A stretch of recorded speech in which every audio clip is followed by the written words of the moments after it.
Shalom saudara yang terkasih dalam Tuhan, kembali lagi dalam renungan tekad, temukan kebenaran Allah yang dahsyat. Mari kita bersatu di dalam doa. Allah Bapa yang penuh kasih, tengah kesibukan dan segala pikiran yang memenuhi hati kami, pagi ini kami datang kepadamu Tuhan. Kami merindukan hadirat-Mu yang menenangkan dan memulihkan. Tenangkan jiwa kami dari segala kegelisahan. Bukakan hati kami untuk mendengar suara-Mu yang lembut Tuhan. Ajarlah kami untuk diam di hadapan-Mu, biarlah kami bisa meresapi setiap firman-Mu dan mengalami kasih-Mu secara pribadi. Biarlah saat teduh ini menjadi momen perjumpaan yang nyata dengan-Mu, yang mengubahkan hati dan memperbarui hidup kami. Inilah doa kami, hanya di dalam nama Tuhan Yesus kami berdoa. Amin. Renungan pada pagi hari ini terambil di dalam Kejadian 33 ayat yang keempat. Demikian bunyi firman Tuhan. Tetapi Esau berlari mendapatkan dia, didekapnya dia, dipeluk lehernya dan diciumnya dia. Lalu bertangis-tangisanlah mereka. Saudara-saudara, siapa yang tidak kecewa dan marah ketika dikhianati? Itulah yang dialami oleh Esau. Esau marah ketika ditipu oleh Yakub adiknya sendiri. Pertama, Yakub berhasil membeli hak kesulungan Esau hanya dengan semangkuk kacang merah. Kedua, dengan cara licik merampas berkat yang seharusnya milik Esau. Sehingga Esau menjadi marah, dendam dan ingin membunuh Yakub. Secara lahiriah sangat wajar jika Esau sulit melupakan hal pahit dalam hidupnya. Tetapi Esau belajar menerima kesalahan dan mengampuni saudaranya. Hal itu terbukti ketika bertemu dengan Yakub. Alkitab mengatakan, Esau berlari mendapati Yakub, didekapnya, dipeluknya, dan diciumnya. Ini adalah sebuah ekspresi atau sikap bahwa Esau telah membereskan amarah dan dendam masa lalu. Mungkin kita mempunyai pengalaman yang mirip dengan Esau, melakukan kesalahan, ditipu, bahkan dikhianati oleh orang terdekat kita. Perasaan marah, dendam, ingin melampiaskan emosi kita. Namun firman Tuhan mengingatkan kita, jangan menyimpan dendam dan amarah.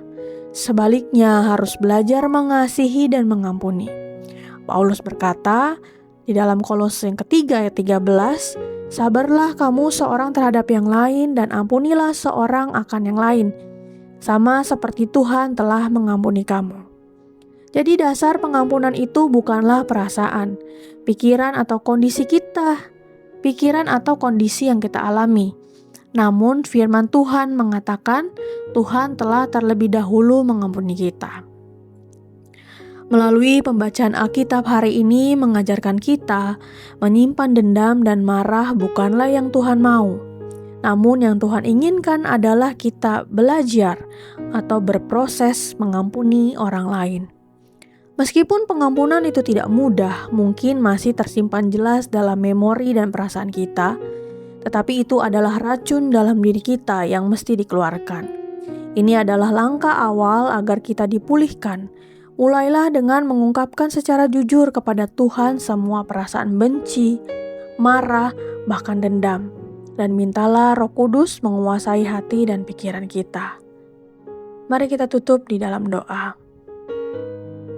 Tuhan yang penuh kasih, kami datang dengan hati yang terbuka dan menyadari bahwa seringkali kami menyimpan luka, amarah, dan kekecewaan di dalam hidup kami. Ajarlah kami Tuhan untuk melepaskan dendam dan belajar mengampuni seperti yang Engkau kehendaki. Lembutkan hati kami agar tidak dikuasai oleh kepahitan, tetapi dipenuhi oleh kasih-Mu yang memulihkan. Kami menyerahkan setiap luka dan beban hati kami ke dalam tangan-Mu. Kami percaya bahwa Engkau sanggup menyembuhkan dan memulihkan kami sepenuhnya. Biarlah Roh Kudus boleh menuntun kami dalam proses mengampuni, meskipun itu tidak mudah, dan ingatkan kami bahwa Engkau telah lebih dahulu mengampuni kami. Tuhan mohon beri kami kekuatan untuk bisa melepaskan masa lalu kami dan hidup di dalam damai-Mu. Sehingga hidup kami menjadi cerminan kasih dan pengampunan bagi sesama. Di dalam nama Tuhan Yesus kami berdoa. Amin. Saudara yang terkasih, jika saudara memiliki pokok-pokok doa yang dapat dibagikan kepada kami untuk kami doakan, Saudara-saudara bisa mengisi pada link deskripsi dari tayangan ini atau men-scan barcode yang ada di tayangan ini.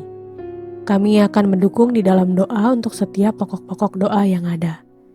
Dan jika saudara-saudara diberkati melalui kebenaran firman Tuhan hari ini, silahkan bisa dibagikan tayangan ini kepada siapapun yang saudara rindu untuk mendengarkannya.